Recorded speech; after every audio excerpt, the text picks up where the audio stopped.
Bonjour à tous, j'espère que vous allez bien et que vous survivez à ces températures de l'enfer. Bon, vous le savez, moi je suis vraiment une fille de l'automne-hiver, alors je vais pas vous le cacher, en ce moment c'est très compliqué. Mon moral en prend un sacré coup, mais comme vous tous et toutes j'imagine. Alors ce matin j'ai décidé de me motiver un petit peu et de vous filmer une nouvelle vidéo, et en y réfléchissant bien, je me suis dit quoi de mieux que de continuer à me plaindre, puisque c'est exactement ce que je fais tous les jours en ce moment. Et ça tombe à pic, puisque depuis plusieurs semaines maintenant, à chaque fois qu'un produit n'arrive pas à me convaincre ou que je suis déçue, il file dans ce sac.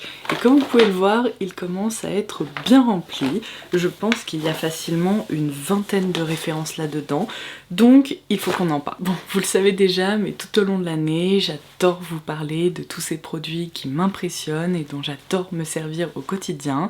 Mais je trouve que c'est aussi hyper important de revenir sur ces références qui ne sont pas faites pour moi, qui m'ont déçue ou qui ne me conviennent pas, en vous expliquant bien évidemment pourquoi, pour potentiellement vous éviter des déceptions à votre tour. Donc c'est parti pour ce petit tour d'horizon. Alors je vais commencer par deux produits capillaires qui à tour de rôle m'ont vraiment déçue, donc ils méritent leur place dans cette vidéo. Ce sont deux produits d'une marque dont on entend très peu parler, qui s'appelle Virtue, qui est dispo chez Sephora et également sur d'autres sites internet. Et le problème c'est qu'il laisse un résidu dans ma chevelure, mais à chaque fois que je m'en sers. Donc je vais vous expliquer ce qui m'a dérangé pour chacune de ces références, en commençant par ce spray bouclier anti-frisottis, parce que c'est vraiment mon combat en ce moment. Et celle-ci m'attendait dans mon placard depuis un moment, alors je me suis dit, allez, c'est le moment de la tester. Et franchement, j'aurais dû éviter, parce que je déteste la sensation que ce produit laisse dans la chevelure. Premier problème, il a tendance à colmater les cheveux. Et le deuxième problème, qui est quasiment lié au premier, c'est qu'il déshydrate la chevelure, mais un truc de fou. Alors entre nous, j'ai pas trouvé que le bénéfice anti-frisottis était vraiment impressionnant. J'ai déjà testé des produits qui sont bien plus efficaces à ce niveau-là. Alors je tiens à vous préciser que je m'en suis servi correctement, à savoir qu'à l'arrière du packaging, pour une fois, j'ai lu l'espèce de notice. Il est indiqué que c'est un produit qui s'active lorsqu'on utilise de la chaleur. Donc il faut absolument pas s'en servir sur cheveux par exemple humides et le laisser sécher à l'air libre, parce que là pour le coup, je pense que l'effet déshydratant et un peu colmatant va être décuplé. Je m'en suis bel et bien servi avec mon sèche-cheveux, j'ai essayé même avec un lisseur, j'ai essayé avec un boucleur. À chaque fois, je n'aime pas la sensation dans la chevelure. Donc ça vraiment, je préfère vous éviter une déception, je ne vous le recommande pas. Le deuxième produit Virtue dont je vais vous parler, c'est celui-ci. Donc il s'agit de l'après-shampoing sans rinçage force et protection. Alors ce qui m'a attiré, c'est que c'est un peu un produit tout en un qui démêle, qui prend soin des cheveux, qui les réhydrate et qui possède également une protection thermique. Donc ça, j'adore le concept, mais je rencontre quasiment les mêmes problèmes qu'avec le spray anti-frisottis. Alors ici, on est sur une texture qui est un petit peu plus lactée. Ce sont deux produits en spray d'ailleurs. Je vais vous montrer. Vous voyez, il y a vraiment ce côté mi-aqueux et mi-lacté. Mais ça, je vais même pas l'utiliser dans ma chevelure parce qu'à chaque fois que je m'en sers, je constate que mes pointes sont complètement ébouriffées et déshydratées. Mais c'est fou, j'ai l'impression qu'au lieu d'agir comme un leave-in conditioner, donc comme un après-shampoing un peu soin, un peu hydratant, c'est tout le contraire, c'est-à-dire que toute l'humidité et tout le côté nourrissant de mes produits capillaires dont je me suis servi sous la douche est complètement extrait par le produit. Je ne comprends même pas comment c'est possible, mais j'ai essayé à plusieurs reprises et là c'est bon, j'abandonne, parce que vraiment quand je sors de la douche, que mes cheveux sont soyeux, qu'ils sont tout doux et qu'en fait j'ai l'impression de ruiner tout mon travail, juste non en fait, merci, j'ai pas envie de perdre mon temps. Donc ça, c'est peut-être même le produit que j'ai détesté parmi les deux références dont je viens de vous parler. Alors je vais essayer de varier un petit peu et de changer de catégorie. Je continue par une base de teint de la marque One Size. Alors là vous allez voir, on est vraiment dans la thématique été, chaleur, et j'ai essayé de renouveler un peu mes produits pour essayer de dénicher des pépites qui sont particulièrement efficaces pour la canicule ou pour, encore une fois, les fortes chaleurs. Donc j'ai testé cette base qui reste sèche jusqu'à l'aube, c'est la référence Secure the Sweat et j'ai détesté, mais non pas pour les raisons que vous allez peut-être envisager, à savoir que j'ai pas trouvé que c'était un produit particulièrement déshydratant, c'est juste qu'il a tendance à boulocher, donc en fait j'en applique même une fine couche, après je me sers de mon cushion, d'un sérum teinté, d'un fond de teint, peu importe, et bien à chaque fois que j'utilise mon produit pigmenté par-dessus, je me retrouve, vous savez, avec des petites bouloches comme ça, comme certains soins qui sont un peu épais ou qui fonctionnent ou qui réagissent tout simplement mal avec d'autres produits. Et donc je me suis dit, bah non merci, donc je vous prépare une vidéo autour de mes indispensables de l'été et vous pouvez être sûr que vous ne retrouverez pas cette référence. Ensuite, c'est pas très rigolo, mais à mes yeux, ce produit est tellement inutile que j'ai même perdu son bouchon. Je n'ai aucune idée d'où il est. Il a dû rouler quelque part, peut-être sous un meuble, et franchement j'ai même pas pris la peine de me mettre à sa recherche parce que ça, il faut vraiment que ça sorte de ma salle de bain. À chaque fois que je m'en sers, je me dis mais pourquoi en fait? Autant utiliser un spray hydratant et franchement ça fera exactement le même boulot. Donc c'est le spray fixateur de maquillage hydratant Life Lock de Tarte. Le vaporisateur est très fin, moi j'adore les sprays comme ça qui se diffusent super bien parce que ça fait pas de taches sur le visage, et le côté hydratant est vraiment au rendez-vous. Ça permet, vous savez, de supprimer cet aspect de peau très poudrée ou un peu sèche, donc ça j'aime. Le problème c'est que ça fait pas tenir le maquillage, hein. Je le vois bien surtout en ce moment, vu que je transpire beaucoup plus et que je brille beaucoup plus que d'habitude, et ça et rien, franchement c'est la même chose, donc je l'ai complètement remplacé par le spray matifiant et fixateur de la marque Danessa Myricks. Vous savez, je vous en ai vanté ses mérites dans ma dernière vidéo favori et je le préfère 1000 fois. Alors ça, il me semble ne l'avoir encore jamais évoqué à travers mes vidéos, donc il est grand temps que je le fasse. Il s'agit du gel teinté pour les sourcils de la marque Milk. Quand je vous dis que ce produit, à lui seul, réussit à chaque fois à ruiner mon maquillage, non mais c'est scandaleux en fait, c'est vraiment le truc qui m'énerve, parce que si vous voulez, c'est un gel teinté pour les sourcils certes, mais il est bien trop pigmenté. Cette petite brosse dépose tellement de matière et de pigments que déjà c'est impossible de réussir à bien diffuser tout ça. Donc je passe à chaque fois un temps fou à essayer de retirer le surplus de matière à l'aide d'un goupillon sec et propre. En fait, à chaque fois que ça touche votre sourcil, ça réapplique des pigments, ça réapplique de la matière. Je trouve en plus que le rendu est un peu trop grossier, si vous voulez. Ça crée pas des espèces de petites traces naturelles pour reproduire un peu une impression de sourcil plus fourni. Moi je trouve que ça peinturlure les sourcils, c'est tout ce que ça fait. Donc ça, ce n'est pas une référence que j'apprécie, tout simplement parce que je n'ai jamais réussi à la dompter au quotidien, et c'est une prise de tête en fait à chaque fois. J'ai pas envie de me servir de produits qui sont compliqués, qu'il faut essayer de manipuler d'une certaine façon. C'est une perte de temps, et il existe d'autres références qui sont bien plus faciles que ça et qui font, à mon sens, très bien tenir les sourcils. Ensuite, en parlant de matière quasiment impossible à manipuler, je vais vous parler de ce mascara de L'Oréal qui est le Extensionist. Ouais, c'est ça. Il me semble qu'on l'avait crash testé dans une vidéo Look Fantastique ensemble, mais en fait, plus je m'en sers et plus je me dis mais non, c'est pas possible. En fait, c'est un mascara qui est complètement mouillé. Je sais pas si vous allez pouvoir voir ça, mais à chaque fois, j'ai un surplus de matière sur la brosse, mais un truc de fou.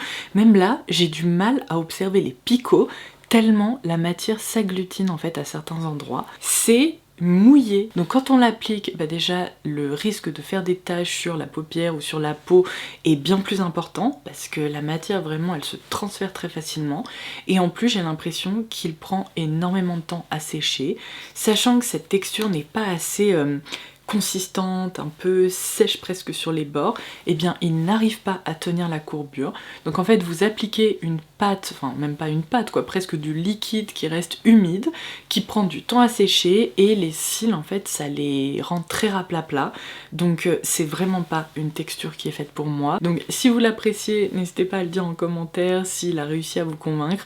Je sais que les mascaras c'est quelque chose de très très personnel et ce qui fonctionne pour une personne pourrait ne pas du tout fonctionner pour une autre, et moi eh bien, je me retrouve vraiment dans ce scénario où je n'aime pas ce produit, donc pareil, il va sortir de mes tiroirs de salle de bain. De même, dans cette catégorie de produits, je pense qu'il y a en effet les mascaras et il y a aussi les fonds de teint. Alors, dans l'une de mes dernières vidéos récap des nouveautés qui sont arrivées chez Sephora, je vous ai parlé de ce nouveau fond de teint qui est le Natural Matte Longwear Foundation de chez NARS. Alors là, je dois vous avouer que je suis assez déçue parce que je ne m'attendais pas à ce que cette gamme de teintes soit aussi jaune. Parce que là, vous ne vous en rendez peut-être pas vraiment compte, mais allez voir la vidéo que je viens de mentionner parce que je compare cette couleur au dernier fond de teint Rare Beauty et c'est hallucinant à quel point on se rend compte en le plaçant à côté d'un autre fond de teint à quel point les pigments sont jaunes. Et je trouve qu'en plus il s'oxyde un peu sur le visage, donc ce côté déjà un peu jaunâtre est amplifié, et sur ma peau qui est assez rose, assez froide, ça se voit mais à des kilomètres à la ronde. Il y a vraiment, vous savez, cette démarcation entre la couleur de mon visage et la couleur de mon cou. Donc non merci. En plus, je tiens à vous préciser que si comme moi vous avez une peau sèche à tendance déshydratée, je trouve que c'est une texture qui n'est justement pas naturelle. C'est un fond de teint mat qui n'est pas le plus matifiant qu'il soit, mais qui marque beaucoup les zones de sécheresse, de déshydratation. Donc globalement, j'ai pas trop aimé mon expérience avec ce fond de teint. J'ai essayé de lui redonner sa chance, surtout en ce moment, je me suis dit je brille plus, ma peau est moins déshydratée, peut-être que ça va fonctionner. Et non, en fait, je n'apprécie pas son rendu sur ma peau, donc je passe à autre chose. Ensuite, un autre produit que je vais sortir de mes tiroirs, puisque je vous en parle depuis l'année dernière, c'est la base lumineuse d'Oulala de Benefit. Alors là, je dois dire que c'est pas un produit que je trouve ultra décevant. Oui, c'est une base du coup lumineuse qui apporte de l'éclat, qui n'est pas si terrible que ça. Franchement, elle est assez confortable, elle ne bouloche pas, elle est fine, je vais vous montrer, elle est sympa. Mais le problème que je rencontre avec ce produit, c'est que vous voyez, il est quand même très très naturel. Et pour ce prix-là, parce que je crois qu'il coûte 32 € ou quelque chose comme ça, et bien moi je considère qu'on peut trouver bien mieux pour moins cher, parce que vraiment c'est pas une base qui est impressionnante ou révolutionnaire, et là ce que je lui reproche c'est d'être trop cher pour ce que c'est en fait. Je continue avec un produit de skincare cette fois-ci, et sincèrement je ne pensais pas que je n'allais pas l'adopter puisque j'adore cette gamme chez Viti. J'utilise d'autres produits de la marque, dont beaucoup que je vous ai déjà recommandés, principalement les sérums Riddle Shot. Et là il s'agit de l'essence PDRN dont on peut même se servir en combinaison des Riddle Shot, qui apporte de l'élasticité, vraiment un effet rebondi à la peau et qui possède des propriétés anti-âge. Bon, malheureusement cette texture je la trouve trop riche, trop grasse, mais ce qui est très étonnant c'est qu'elle est fine, mais pourtant elle laisse, si vous voulez, un film sur la peau qui ne part pas. Donc typiquement si vous en servez le matin, mais c'est impossible, c'est-à-dire que votre peau va rester un peu luisante et glissante comme ça pendant des heures et des heures. En tout cas moi c'est vraiment ce que j'ai ressenti. Il n'y a pas un côté hydratant confortable, c'est vraiment presque désagréable. Et si vous en servez le soir, bah de même vous avez l'impression en fait que vous allez en mettre partout sur l'oreiller. C'est pas un produit qui pénètre complètement et c'est vraiment ce qui m'a dérangée. Et du coup je remets pas en cause l'efficacité de ce produit, c'est juste que malheureusement pour qu'il soit efficace, il faut que j'arrive à m'en servir quasiment de façon quotidienne et je n'ai pas réussi en fait. À chaque fois, j'ai l'impression d'y aller à reculons et c'est pas ce que je recherche en matière de skincare, donc c'est pas grave, je suis arrivée à la conclusion qu'il n'est tout simplement pas fait pour moi. Je continue avec ce que je considère être une arme de crime, puisque si vous avez visionné mes vlogs au Japon, vous vous souvenez peut-être qu'un matin, je vous ai dit que j'avais utilisé un Freckle Pen de la marque Peripera pour évidemment créer de fausses taches de rousseur, et ça a été une catastrophe. C'est-à-dire que ce produit est tellement intense, pigmenté et impossible à retirer que même en utilisant mon pinceau fond de teint par-dessus, je n'ai pas réussi à calmer le jeu. Donc pendant une journée entière, je me suis tapé des points hyper visibles qui étaient très loin d'être naturel. Et franchement, pour être tout à fait honnête, je pense que la plupart des gens qui m'ont croisée se sont dit, alors elle, il y a un truc qui lui a explosé à la tronche, quoi, un pot de peinture ou un spray ou je sais pas quoi. C'était vraiment pas joli.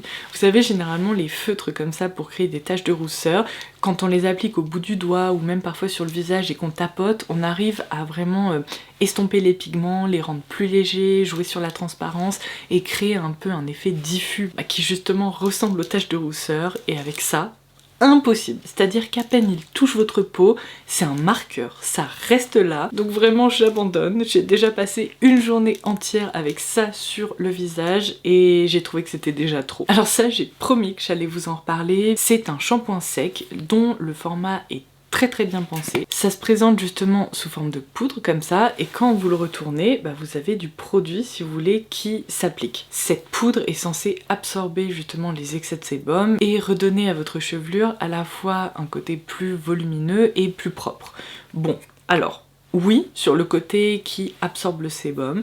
Le problème, et c'est ce que je rencontre avec la plupart des shampoings secs en vaporisateur, c'est que ça laisse un film un peu blanchâtre, gris, qui finalement se voit et se sent d'ailleurs. La poudre, si vous voulez, elle est vraiment déshydratante.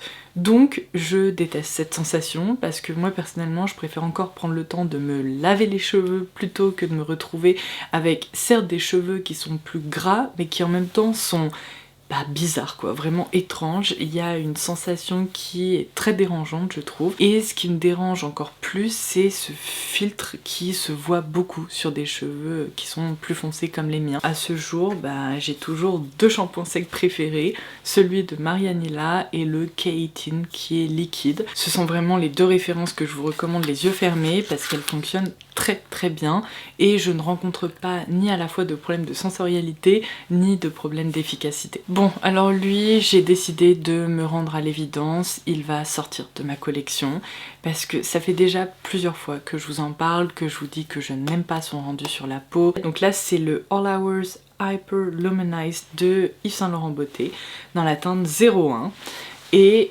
cette teinte, pour moi, elle a vraiment un problème. En apparence, comme ça, on pourrait croire que c'est un blanc givré qui joue sur la transparence, et c'est un peu le cas. Le problème, c'est qu'il possède un filtre et des pigments qui sont un peu gris.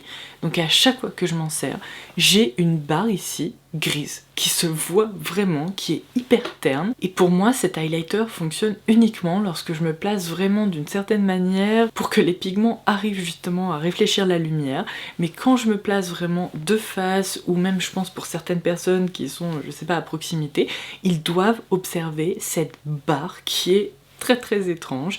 Je n'ai jamais expérimenté ça avec un highlighter.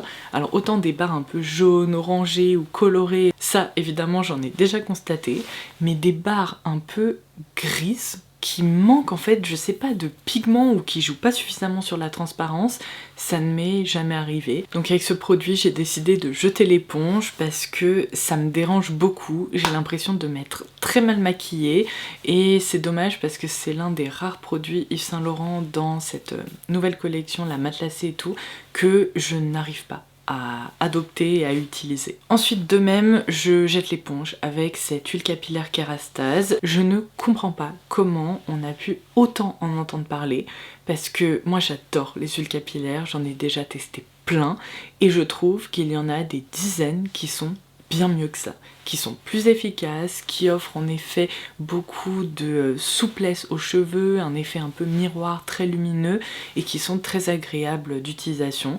Celle-ci, j'ai un peu l'impression que ça est rien, c'est potentiellement la même chose. Donc c'est pas grave, j'en suis arrivée à la conclusion qu'elles ne sont vraiment pas faites pour mon type de cheveux. Ensuite, ça risque de beaucoup vous étonner parce que je vous ai déjà parlé à plein de reprises de ces crayons clic-clic chez Tarte que j'adore, dont je me sers de façon très régulière. Mais là, dans mon tiroir de salle de bain, j'avais cette version qui est en fait le Maracuja Juicy Shift, qui est donc différent des autres Maracuja Juicy, puisque celui-ci réagit en fait au pH des lèvres. Alors la réalité c'est que je pense pas qu'il réagisse à quoi que ce soit, c'est juste que le produit joue un peu sur la transparence, il est très clair comme ça, et en fait au contact de la peau, les pigments s'activent et deviennent roses. C'est d'ailleurs la teinte rose tout simplement, seulement je vais vous dire un truc, à chaque fois que je m'en sers, je me dis mais pourquoi tu as appliqué ça? Parce que c'est pas rose, c'est fuchsia, mais c'est vraiment un produit presque néon. Et en fait, si je l'inclus dans cette vidéo, c'est que à chaque fois que je m'en suis servi, j'ai eu l'impression que j'allais me diriger vers un petit baume assez joli, assez clair, qui joue presque sur la transparence.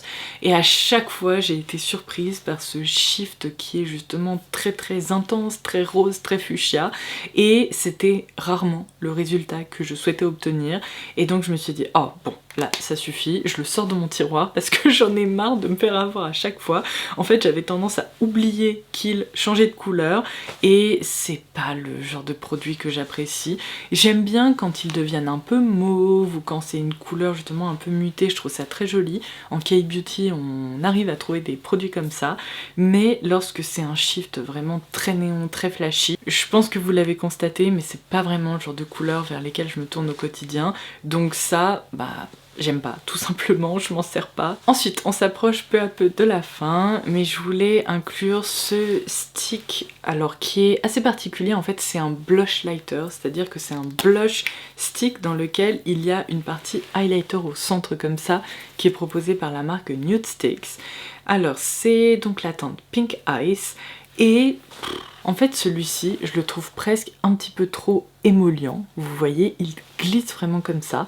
Et alors appliquer c'est joli, mais en cours de journée il a tendance à s'estomper vraiment trop et à complètement disparaître. Parce que ce côté un peu baumé qui généralement ne me dérange pas trop avec ma peau sèche à tendance déshydratée, là ça lui pose un problème parce que vous voyez, il est à peine présent. Et en fait c'est vraiment le produit qui tient peut-être 2 heures sur peau et qui en fin de journée a complètement disparu. Ensuite, ça risque très fortement de vous étonner parce que je pense, en fait, ce qui s'est passé, c'est que j'en ai tellement entendu parler. Il y a tellement de personnes qui ont vanté les mérites de ces baumes Ole Henriksen que j'ai un petit peu été happée par la hype, justement. Donc ce sont, vous savez, ces peptide lip treatment qui sont censés être vraiment presque des masques à lèvres qui vont vraiment réparer, hydrater et qui offrent un effet ultra glossy sur la bouche. Ils sont vraiment épais et collants.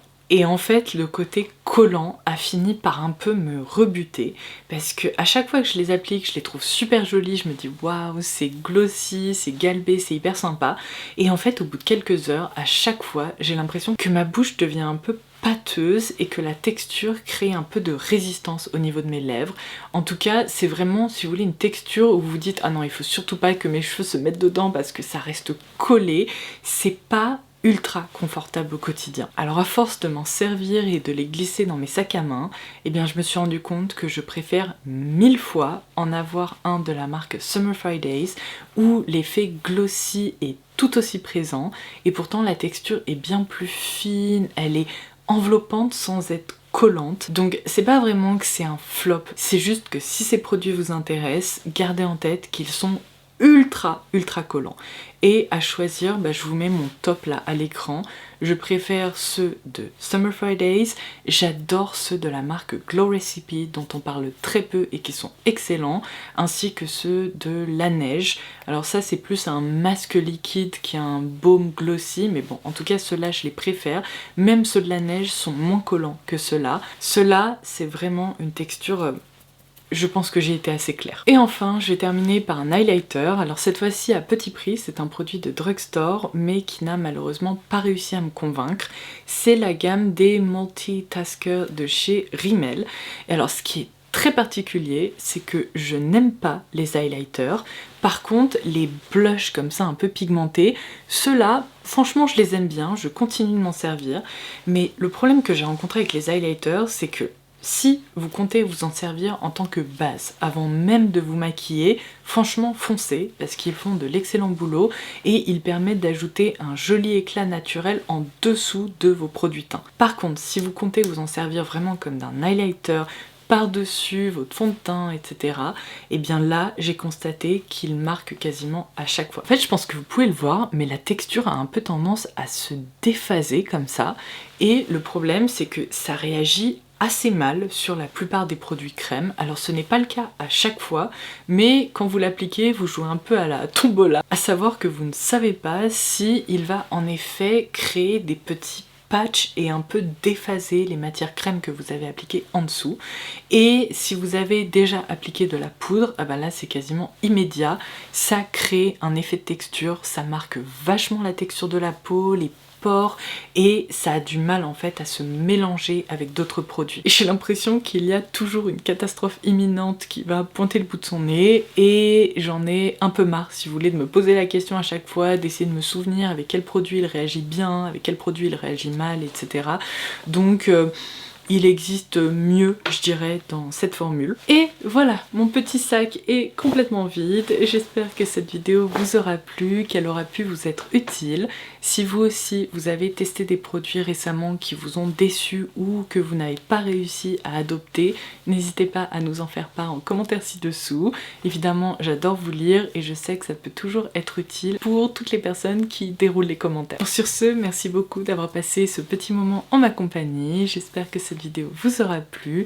Je tiens d'avance à m'excuser pour le rythme de vidéo qui est un petit peu moins soutenu que d'habitude. Comme je vous l'expliquais, j'ai vraiment beaucoup de mal avec la chaleur. C'est très compliqué, ma créativité et mon énergie sont vraiment au plus bas. Alors j'essaye tant bien que mal de garder un rythme soutenu en matière de format court. J'essaye aussi de les poster sur YouTube puisque c'est une demande que j'avais reçue de votre part. Donc normalement, vous devez voir passer mes contenus de façon assez régulière. Mais promis, j'ai essayé de faire le nécessaire pour les formats longs également et je n'ai absolument pas prévu de vous laisser sans contenu cet été. Donc sur ce, je vous embrasse. Je vous souhaite bon courage et je vous dis à très vite. Bye bye.